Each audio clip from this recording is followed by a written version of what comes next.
Henrietta was raised in rural Virginia in a small cabin that in years gone by had been used as slaves' quarters. She knew she was unwell when she moved to Baltimore, Maryland with her husband and children. In 1951, she was diagnosed with cervical cancer. She was dead before the year was over. But a medical marvel occurred.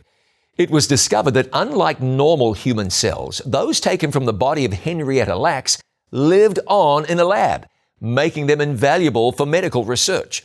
In her death, with her cells still living, HeLa cells became world famous as they were used to develop the polio vaccine, HIV/AIDS treatments, and in numerous other treatments and research projects. This unassuming woman, who died at the age of just 31, treated at a segregated hospital during the height of Jim Crow, has influenced medicine more than almost any other woman in history. Her cells still live more than 70 years after her death. She's often been referred to as the Immortal Woman. God promises everlasting life to all who believe in Jesus.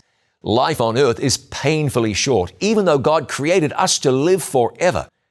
The book of Genesis tells us Adam lived to 930, Jared 962, Noah 950, but all pitifully short of God's ideal.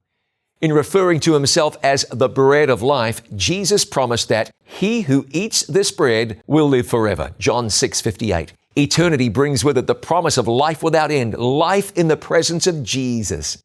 Tales of the legendary fountain of youth have captivated people for centuries, but for much longer, God has promised much more.